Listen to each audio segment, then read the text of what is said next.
Hello, beautiful souls, and welcome to the Woo Curious podcast, your map to the mystical, your key to the sacred, and your guide back home to yourself. I'm Eileen, a writer, a spiritual coach, energy healer, and slow living witch. This podcast is your invitation to explore a world where the mundane and the sacred intertwine. It's a haven for those ready to take the first steps into the realms of magic and mystery, providing a safe space for you to embark on your own enchanted journey towards healing and self-discovery. Here, I'll unveil the whispers of the mystical, the rituals often hidden in plain sight, and I'll engage in sacred conversation intended to stir your soul and lead you back into your power. I'm all about demystifying woo and witchcraft. So, whether you're a seasoned seeker or simply woo curious, I'm so delighted you've decided to join me on this journey. Let's make magic.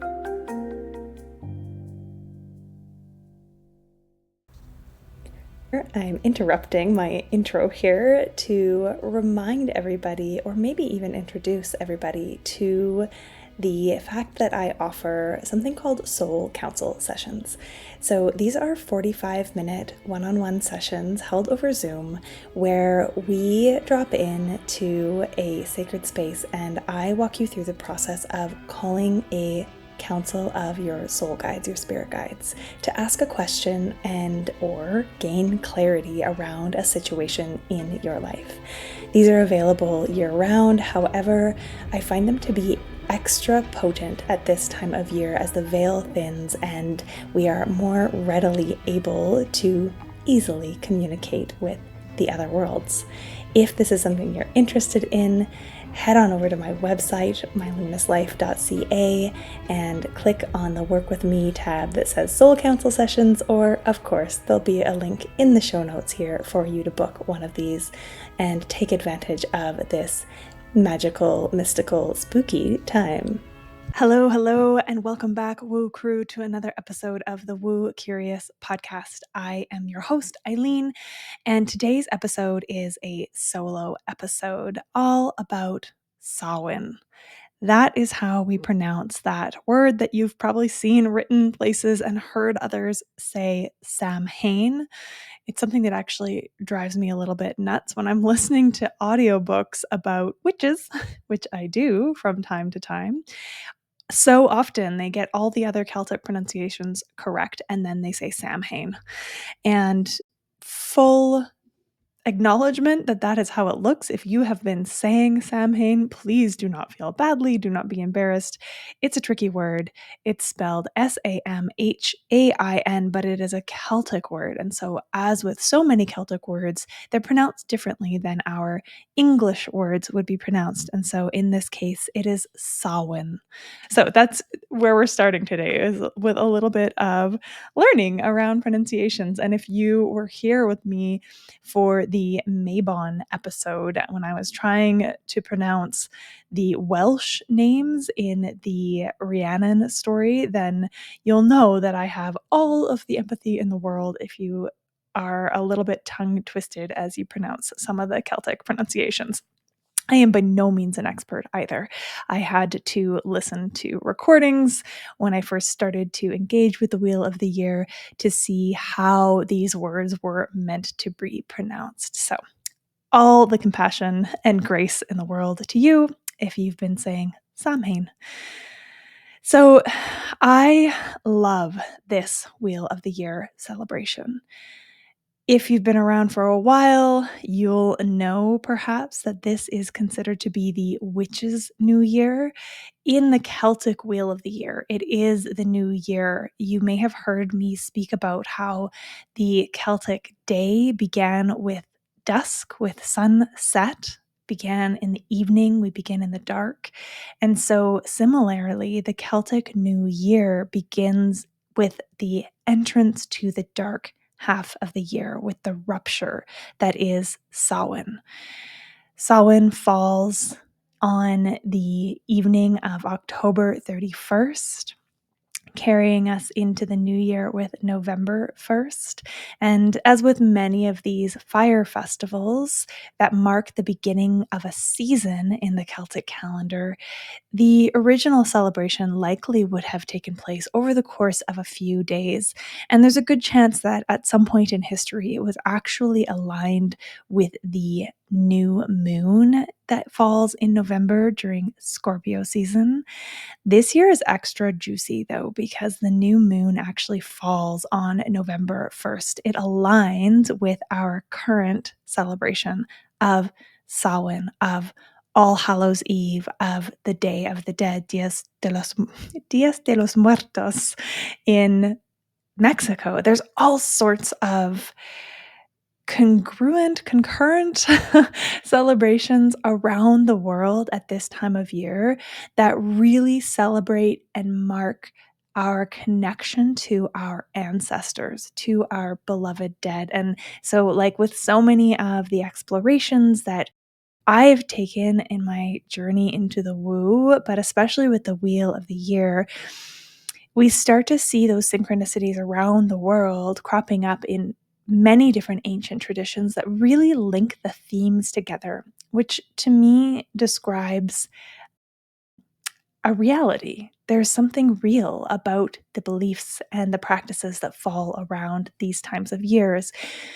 And I'm sure you are not unfamiliar with the fact that this time of year, Halloween, Samhain, is associated with easier access, perhaps, to the dead. This is considered to be one of the most liminal times of the year, and liminality means that it's like a threshold. There is, you might hear us speak about the thinning of the veil at this time of year, and what that means is, or what it is referencing, is the veil between the worlds.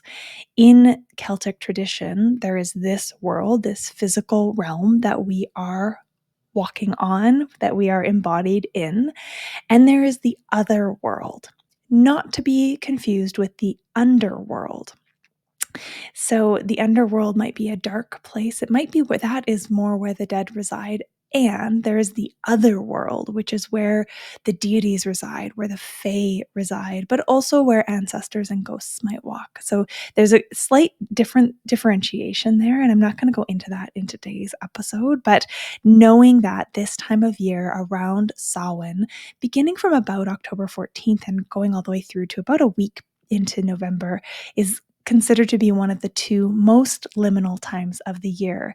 The other time is Beltane or Bealtaine, which is 6 months from now. And these are kind of the bookends to these two phases, the light and the dark halves of the year. At both times, the veil is quite thin. And again, this time that we are entering into this dark half of the year, this new beginning, as it were, the witch's new year, is such a potent time of year to do ancestor work, to do shadow work. If we think about keeping in the theme of Scorpio, if you know a little bit about astrology, Scorpio is associated with the underworld, with the dark, with the depths, with the murkiness. It's associated with emotions too. It's a water sign. And so it really is getting at what lies beneath in a lot of ways.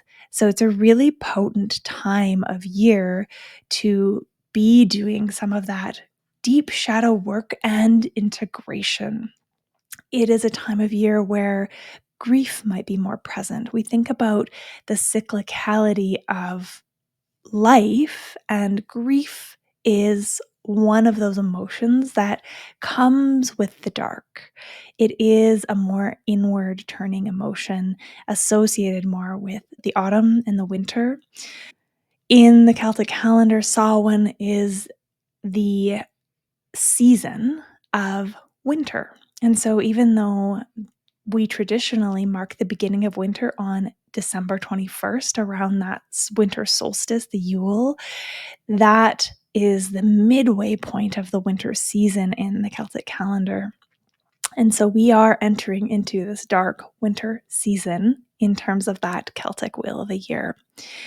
This time is all about transition and transformation and ancestral wisdom and grief tending and shadow work and integration. All of these themes come up. There is almost an amplifying of the theme that we started to visit at Mabon, that second of the three harvests, of looking at what is no longer serving, what needs to be released in order for our long, dark, fertile composting months to be the most fruitful. What needs to be let go of? What do you need to let go of or release so that it doesn't fester over the long dark, so that there is space for the dreaming and the creativity and the nourishing, fruitful rest with which the year begins? So, this is one of the questions to perhaps sit with over the course of this week as we move towards October 31st, November 1st, and onward. Those questions of what needs to be released so that you can make room, and what are you calling in over these long, dark months as well. A little more history around this time of year. There's so many fun traditions that take place at this time of year, so many things that we associate with Halloween, with Samhain, things like dressing up and the history of getting dressed up in costume, especially those scary costumes, is actually an ancient protection tradition. Because the veil is thin at this time of year, our ancestors wanted to ensure that they were protected against maybe the more malevolent spirits that were more easily able to access our world at that time. And so the practice of dressing up was actually to hopefully escape notice, to blend in so that the evil spirits or the malevolent beings that were walking the land might mistake us as one of them and pass us by. There's also a lot of divination practices revolving around apples. This is from Mabon to Samhain is the apple harvesting season. So from that autumn equinox to the end of October, and apples have been used for divination for a long time. We think about bobbing for apples. That was partly a divination practice originally. And then again, the association there with witchcraft. And when you slice an apple in half, you get that beautiful 5-pointed star, the pentagram associated with the 5 elements of witchcraft, of in general, the 5 elements: air, earth, water, fire, and spirit or ether. And again, it's really this time of year is really associated with the spirit, the ether, the liminality, the pregnant pause in between seasons, times, eras of our life, however you want to see it. There are a number of different deities that are associated with this time of year as well.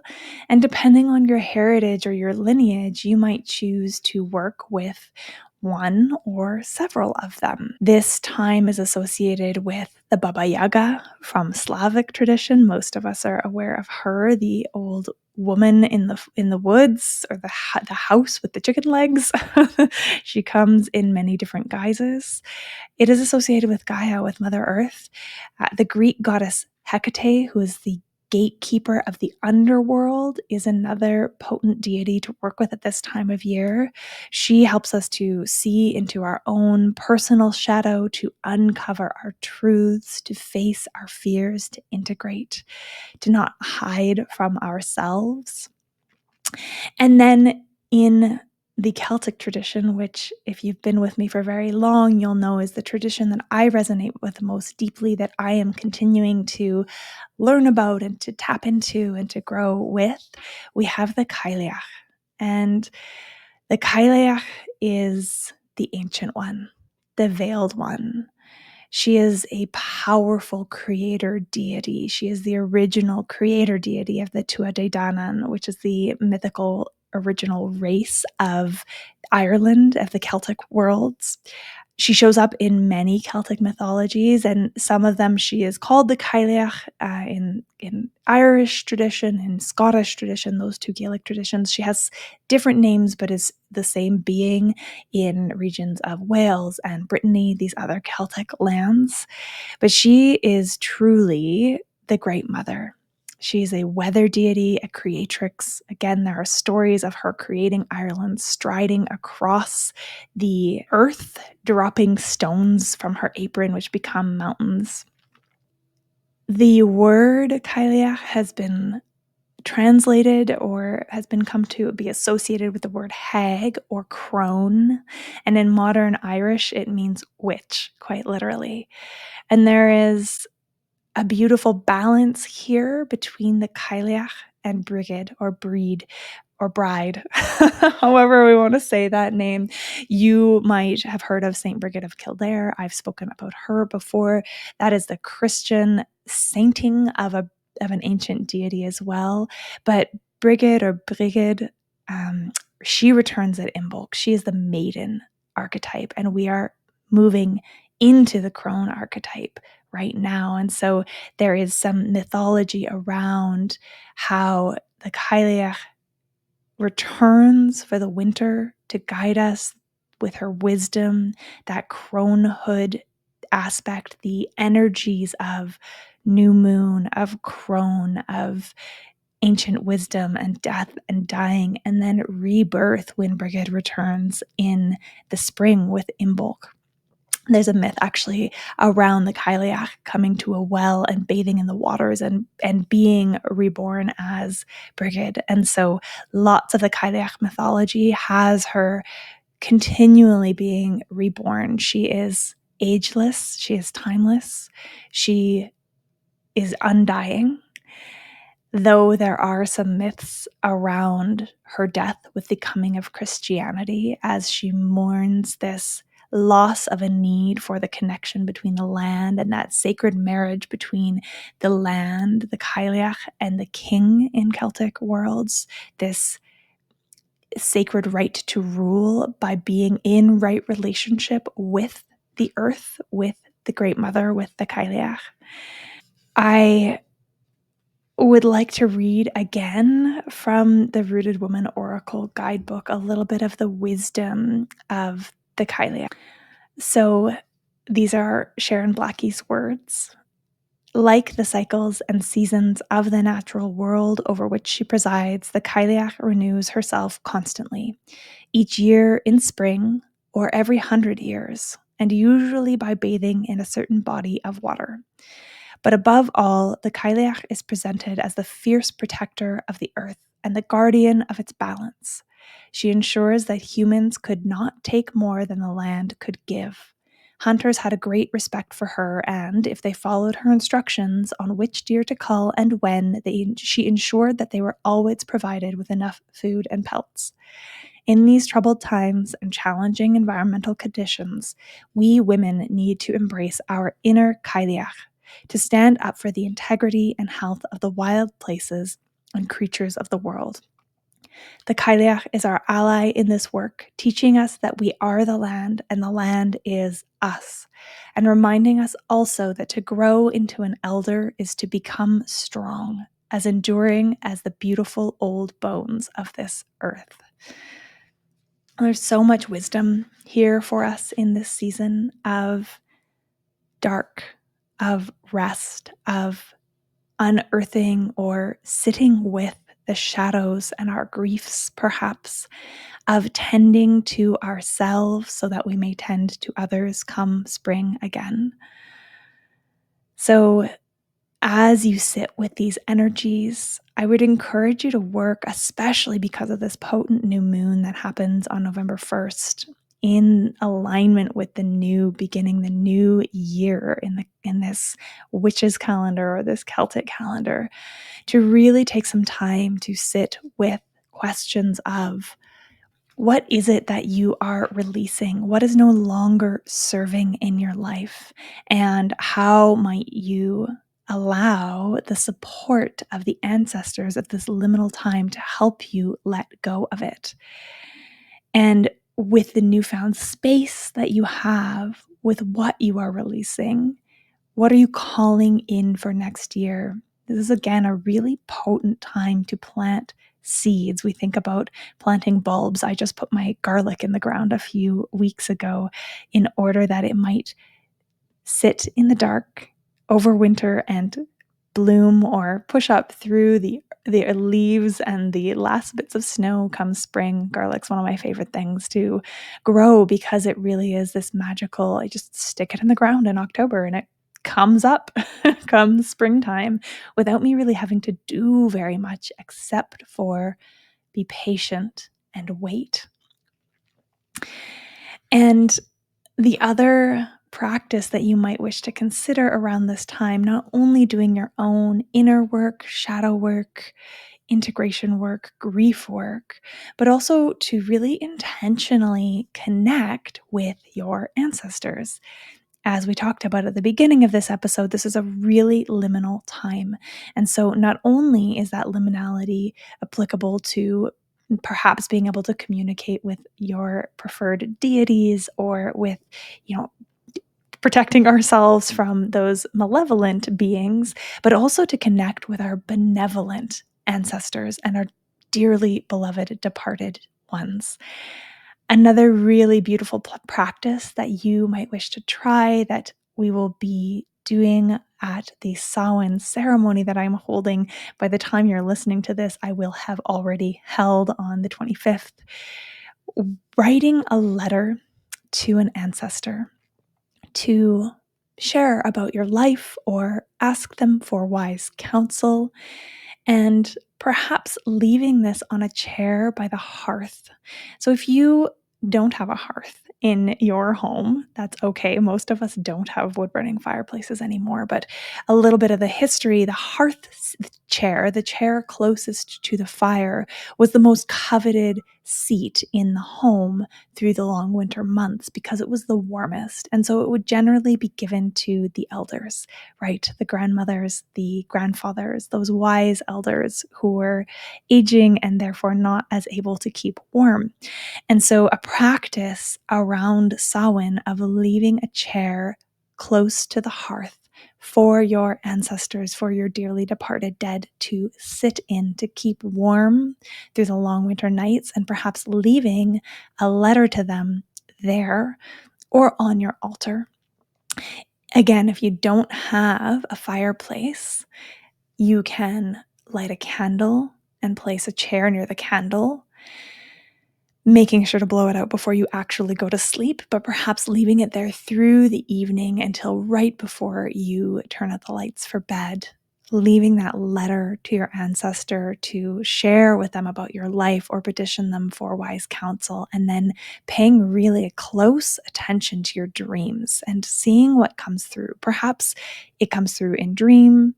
You may want to have a journal beside your bed so you can capture the things that you dream about at this time of year, right as you get up before any other thoughts start to come in and take away those memories. Or you may wish to meditate on your request, on your questions, on what you are releasing, what you are calling in, and again, seeing what comes through when you allow yourself to be really still, to turn inward, and also to intentionally connect with your guides, your ancestors. On that note, before we wrap, this is also a really beautiful time of year to refresh your altar if you have one. If you don't have one, perhaps you would like to make one, or maybe it is simply a shrine. So a shrine being a devotion, a dedication to ancestors or a deity, an altar being a place where you leave offerings or do other magical work. But it is a really beautiful space of reciprocity. So we often talk about asking our guides, our deities, our ancestors for support, for advice, for counsel, for their wisdom. And We want to make sure that we are not simply taking, not simply asking. We're not in an extractive, exploitative relationship with those guides, with those ancestors. We are stepping into the feminine principles of a reciprocity, right? Away from capitalism and the patriarchy. So an altar is a beautiful space to offer back to the beings that you are working with, that you are asking for support from, and thinking about what might delight them. Perhaps you wish to offer food or a piece of your hair or a particularly pretty rock that drew your attention. Again, the beings that we work with, whether it be the moon or a guide or an ancestor, the things that please us or that capitalism tells us are good are not necessarily the things that are going to please them. And so just tapping into what might truly please them, what is meaningful and significant. Oh, I'm not done. Yet another practice that you could do on October 31st or any evening around this time is to have an ancestor's supper. And so cooking food from your lineage, from your heritage, cooking the things that you remember, perhaps your grandmother cooking if she has departed, or your great-grandmother's recipes, sharing this food with your family, but also setting a place for the ancestors and a plate at the table, calling them in or calling in a specific ancestor to sit with you, to dine with you. This is, again, a tradition that is part of many cultures and can be a really, really beautiful way to intentionally connect with your heritage and the wisdom of those that came before you.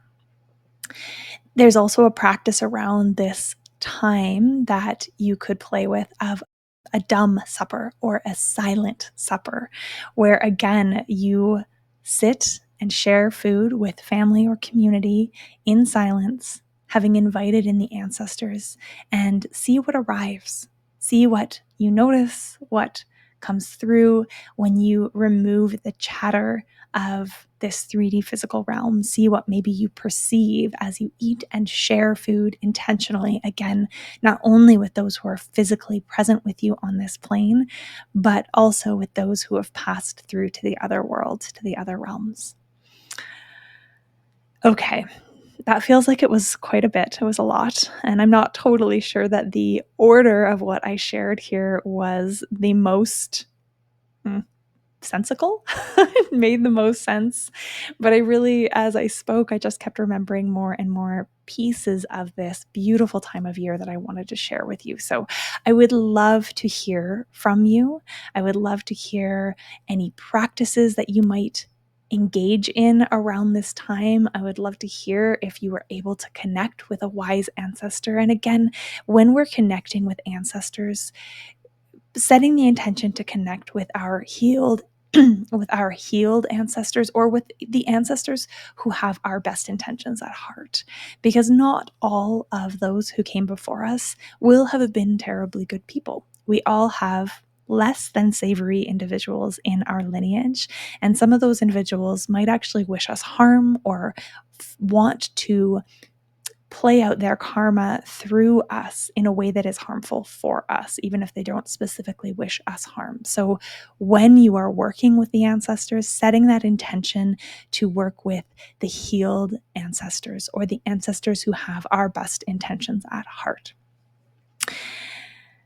As always, please leave a rating, a review for this episode if you enjoyed it. It helps so much when you share, when you rate, when you review.